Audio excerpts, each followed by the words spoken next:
Hi guys, in the first part of this video, we're basically going to explain Nighteye's quirk, which I would describe as one of the more supernatural powers in the show. In the second part, we're going to have a spoiler-free examination on the character himself, basically delving into his backstory, his motivations, stuff like that. And the final part is specifically for those of you who have read the manga, or just don't care about Season 4 spoilers. We're going to briefly talk about the ramifications of his actions moving forward into Season 5 and beyond. But very quickly before we begin, at this moment I have a decent amount of character explanation videos on my channel, so if you love My Hero Academia, I would definitely recommend subscribing. Okay, let's get into the first part of this video. Now, in the intro just then, I referred to Nighteye's quirk as more supernatural than others in the series. I'll be the first to acknowledge that yes, all quirks in My Hero Academia are supernatural when compared to the real world. But for the most part, I'd say that quirks generally stay within a boundary where I can suspend my disbelief. For example, mutation quirks like Kirishima or superpowers like Deku. Although powers like these are obviously not real and probably never will be real, I understand how they could be real, if that makes sense. Whereas some of the quirks are more supernatural, such as Dark Shadow. I just look at Dark Shadow and I'm like, how does this exist? How is that possible? I guess what I'm trying to say is that some quirks seem more cosmic than others, and I think Nighteye's quirk is one of those more cosmic powers. So Nighteye's power is called Foresight,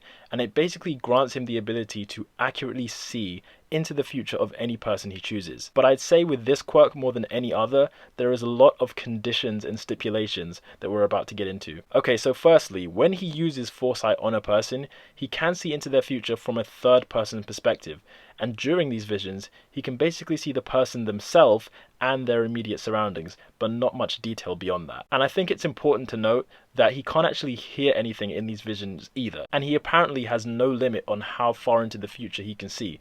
But there is the little stipulation that he can't actually give precise dates as to when things will happen. And the further into the future he looks, the less accurate his estimations become. So, on a separate note, Nighteye is adamant that his visions cannot be changed, as everything that he has predicted has always come to fruition. And we'll get into that later because it actually affects the decisions that he makes on his day-to-day life regarding how he uses his quirk. Furthermore, another stipulation that surrounds this quirk is that he can only see into the target's future for 1 hour. And once he's used it, he can't use it again for another 24 hours. So as far as powers go, this one has a lot of rules, and I kind of feel bad for him. The final thing to note regarding his quirk is that he activates it when he physically touches a person and then makes eye contact with them. He has to make eye contact. And I gotta say, he uses this power in really clever ways. Not just to see far into the future, but also to see someone's immediate future, and then predict what moves they're about to make. And then based on that data, he can react and counter those moves. So I'd say it's pretty useful for combat actually. Okay, so now we finished talking about his quirk specifically,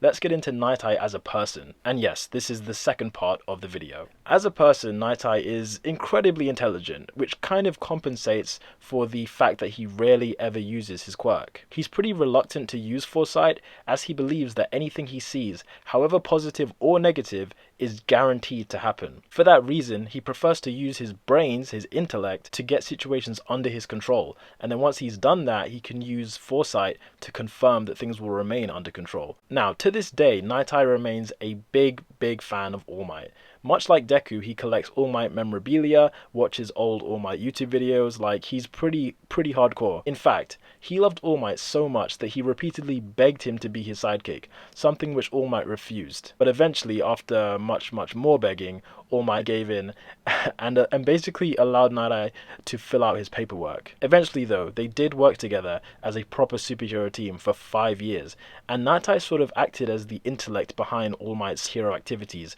during their partnership. And because of this relationship, Nighteye is one of the only people to know the truth about One For All, which is obviously the power that All Might has, which he passed on to Deku. Following on from that knowledge, he believes that his apprentice, Mirio, was the most logical successor for that power. Something which actually I agree with, although Deku is 100% fit to have the power, and I love Deku, but I gotta say, if it was given to Mirio, if you've noticed, when Mirio is using his power, as we saw when he fought the entirety of Class 1A, his main finishing moves, the things that he does to incapacitate people, is punch them. So if that was combined with One For All, he would be disgustingly powerful. Like, it would just be insane. But when comparing Deku and Mirio, whilst Deku does definitely, I think, have more of the heart of a hero, I think Mirio with One For All he would just be so powerful, and he is very heroic himself. So I think overall, everything considered, Mirio is the worthy successor. And in fact, it was under Sir Nighteye's teachings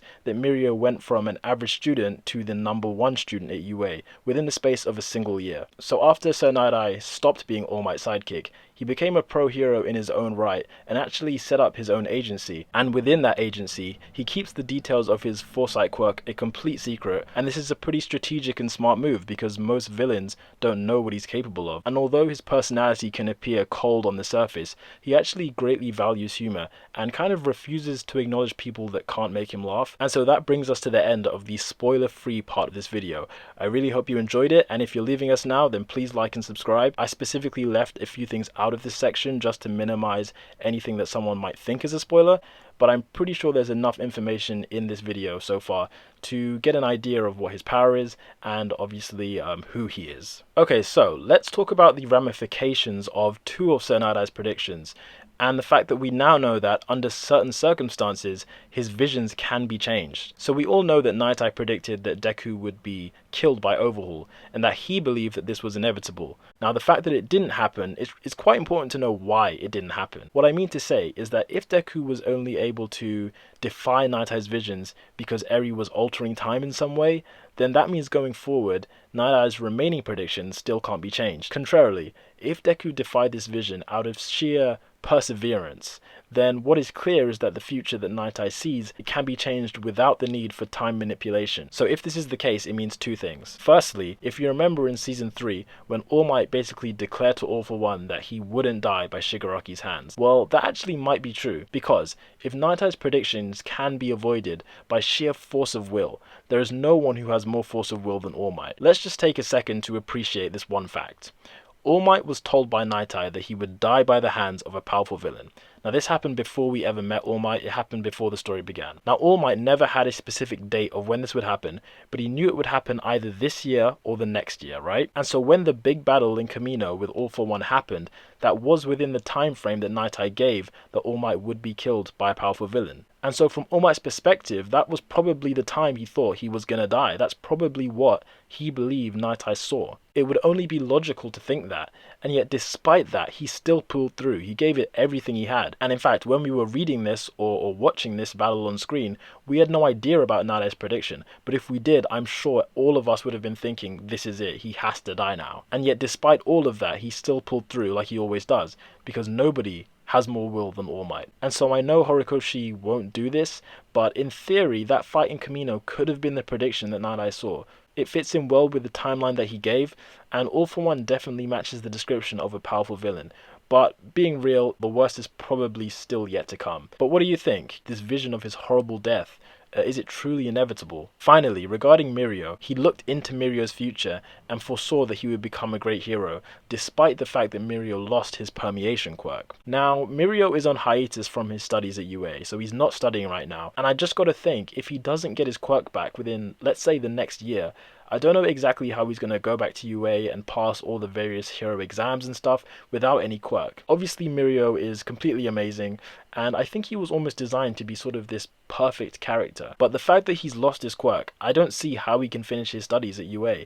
And if he doesn't graduate, I don't know if it's allowed that he can become a hero. I'm pretty sure he can't, but someone let me know. My initial theory when Mirio lost his quirk was that he would remain quirkless and save people in other ways, such as maybe becoming a cop or something like that. But the fact that Nighteye made this prediction, it really makes me wonder, is it possible that perhaps Mirio becomes a vigilante in the future? Because a vigilante is essentially a type of hero. You're still saving people regardless. But what do you guys think? Will Mirio get his quirk back eventually?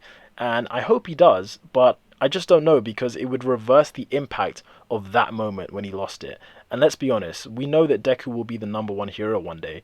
So if Mirio's back on the scene, they're not that different in age, but Mirio is in a different league right now. But then again, we have to consider that Deku obviously has probably the best quirk in the series, or second best quirk. So maybe that's not so much of a factor. But anyway, I've gone off on a complete tangent. The main thing I want to hear from you guys today is this. Can the future be changed without time manipulation? And will Mirio get his quirk back? Remember to write spoilers in all caps at the top of your comment so that the people who only watch the anime can avoid your comment. And remember, I reply to every single comment, so please let me know. I want to know your rationale for whether you agree or disagree with me. And that is the end of the third part of this video, which nicely wraps up the whole video. So thank you to everyone who retweeted the last video that I put out. The usernames are all currently on screen as usual. And massive shout out to Kellen Goff, who plays Overhaul in Season 4. Shout out to him for retweeting my last video, which was Overhaul explained in 2 minutes. Thank you guys, and I'll see you next week.